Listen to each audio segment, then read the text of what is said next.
Oh, well, hello there, you beautiful, wonderful, incredible, intelligent, creative human being. I'm Andrea Don, and we are back discussing more yoga asana. Today's posture will be all about puppy dog pose or extended puppy dog pose or heart melting posture, or in Sanskrit, Uttana Shishosana. And what I want to remind you is that all of these postures can be of extreme benefit physically for our body. They can have so many different benefits, and it's important that we go over what we're doing and why we're doing it. And also, they have the potential to benefit us mentally and spiritually as well. So, when we take the time to reflect upon the posture and give it a deeper meaning, it's so helpful in the physical practice to stop the mind chatter and make the connection with the deeper meaning. So when I'm practicing puppy dog pose or downward facing dog or cat cow or whatever it is for the millionth time, my mind will tend to go off on what I did earlier, what I'm doing later, a conversation I had, right? And this isn't adding to my practice at all, or to my ability to be present. And so if I can connect this posture with something greater and explore that essence in a deeper way, my practice will reap benefits beyond just the physical. So when we look at puppy dog pose and the essence of puppy dog, if we've taken time to explore that and the essence of the puppy, when we come into that posture, there's an immediate connection with our body mind. And that will cease or slow the mind chatter, which is exactly what Patanjali says in our Yoga Sutras. Yoga is yoga chitta vritti nirodha, the cessation of the vrittis or the turnings of the mind, so that we can svarupe vastanam, reside in our true nature. How do we get to that true nature? Well, our asana practice can help us. So let's dive a little bit deeper into puppy dog pose. Each posture in the physical yoga practice has a Sanskrit name ending in asana, meaning seat or posture. Today we will explore Uttana Shishosana. This is not a Sanskrit that I ever learned, and so this is my first time learning this Sanskrit. So also take that with you. We're just always learning. There's so much. Also known as puppy pose and sometimes referred to as heart melting pose. When we break down the Sanskrit, we see Uttana, which means intense or extended, and Shishu, which means baby puppy, asana, seat. The shape of the posture resembles a puppy stretching after a nap. The history is unclear. Regardless, puppy pose is a helpful, accessible posture for most that is almost a combination of downward facing dog or dolphin pose and child's pose. It is commonly practiced throughout asana practices as an inversion, a heart opener, a shoulder stretch, and as a warm-up for more intense back bends. This brings us to the why. Before we get into the particular benefits of this specific shape, it is important to consistently remind ourselves, and if you're a teacher, your students as well, the unadulterated goal of the yoga practice, which is to cease all of the movements in the mind space and one day reside in one's true nature. The physical practice prepares us in many ways to endure and develop the required resilience, commitment, and sincerity it will take to change the landscape of our mindscape, so that we experience life from the inside out, of which we have spent so much time and effort in nurturing, versus the outside in, of which is most likely a manipulation to use you as a pawn for some kind of power and control. Uttana Shishosana stretches the spine, the arms, the shoulder, the chest, and the abdomen. It is a slight inversion as your heart is above your head. This posture also has the potential to aid in relaxation, improve blood circulation, as well as relieve back, neck, and shoulder pain. Uttana Shishosana can have symbolic, metaphoric, and meaningful significance to our own personal lives. When we consider the Sanskrit of the posture, Shishu stands out, which translates as puppy. So let's acknowledge the essence of a puppy. What qualities arise for you? Playfulness, rest, loyalty, humility, innocence, excitement, curiosity, joy, fearlessness. Do any of those characteristics feel important for you to develop at this stage in your journey? Or another way to confront this question would be, which of these qualities do you tend to resist or ignore? Do you believe it is not possible for you to be pure or playful or fearless or experience genuine joy? Where did this belief come from, and is it yours?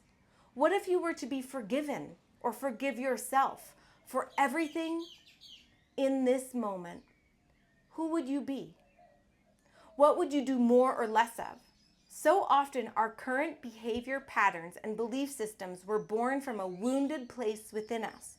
For example, I don't deserve to be joyous or happy because I was bad as a teenager and caused my family and friends to suffer. Therefore, I should now suffer to account for all of the suffering I have caused. When I have the capacity to recognize this disordered thinking, I can attend to the teenage girl who was bad and forgive her. I can acknowledge that her bad behavior was a result of not believing she was whole, fear of abandonment, a desire for her father's attention. She's not bad. She's hurt, confused, imbalanced, ignorant, and so on, but not bad. All of this from puppy pose. This is the power of the practice. I'm not encouraging this type of reflection during the actual asana practice. I'm encouraging this kind of reflection before or after the practice. When we can make meaningful connections to our postures and how they can heal more than just our bodies, but our entire beings, these postures take on a whole new ability to transform. The next time I enter puppy pose, I can now access presence. And it is only in this pure presence that I can access my innate playfulness, because I have done the work to free it from the constrictions of my past pains, of which warped all of my perceptions and influenced all of my behaviors. Only when we make time to examine ourselves with compassion can we begin to dismantle untruth from truth. Yoga might look like shapes, yet it is really a reshaping of our minds. And that's why in my own teachings, I like to have a theme or a topic for the class. So when we go through these postures now, if you are joining my classes or a teacher who has themed classes, it's really helpful to guide you, not to tell you, it's not a telling, but to guide you into the depths of you so that you can start that type of internal contemplation and questioning of, where did that belief come from? Is it mine? Do I believe that now? Do I want to believe that? Is that true? And what facts can I use to back that up? Oftentimes our mind will take everything and make scenarios or make meaning to back up a thought or a belief system that we already have in place because we don't want to be wrong, right? So it's giving up the idea of right and wrong and looking at what's serving or what's not serving, what's helpful and not helpful. And if I have a belief that at the core of me I'm bad, then all of my behaviors, all of my patterns are going to have that influence. And so if I want to be good or experience my goodness or give goodness, then I need to resolve that within myself. And that's our job. No one else can do it for you. So let's demo our puppy pose. We'll start on all fours. I'm going to leave this here. We're going to use that as a little prop. We'll start on all fours with the hips over the knees. And during this posture, the hips will always stay over the knees. Some people teach it with the toes crunched. I like to do it with my feet on the tops of my feet. And then you'll simply walk your hands forward, keep your arms straight, and start to melt your chest down. Okay? And then from there, you'll see that might be enough. And you might need to prop yourself with a block or a pillow. Or you might bring your forehead down. Now, once you get your forehead down, I want you to tune into your spine. So we're lengthening our spine, right? The tail is going up, the head is coming down, but we want to make sure that we're not overarching in the low back. And so to counter that, you can engage the core by lifting the belly button up towards the spine and slightly pointing the tail down. Now, for the arms, we're going to grip through the finger pads, all right, and wrap the outer arms down and the biceps spiral up. And then you can even try things like tenting the fingers and lifting and seeing how that might change the stretch or the feeling or the sensation.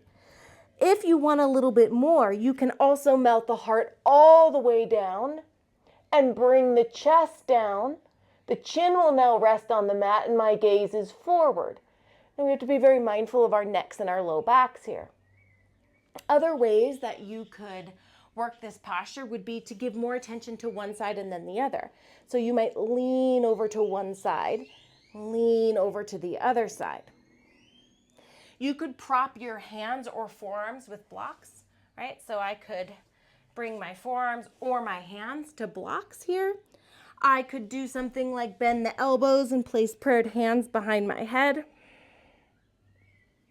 Another way that I like to play with puppy pose is to extend a leg. So I'll start back on all fours, extend one leg out to the side, and then from there come into puppy pose. You might do things like thread a needle in puppy pose, right? So many ways that you can explore. And all of the cues are important to acknowledge from instructors and then feel them out in your body, right? Because what's right for my body is not necessarily right for your body. And so we have some general cues, and then we want you to explore with those and decide, and they might change throughout the time that my body's experiencing maybe an injury.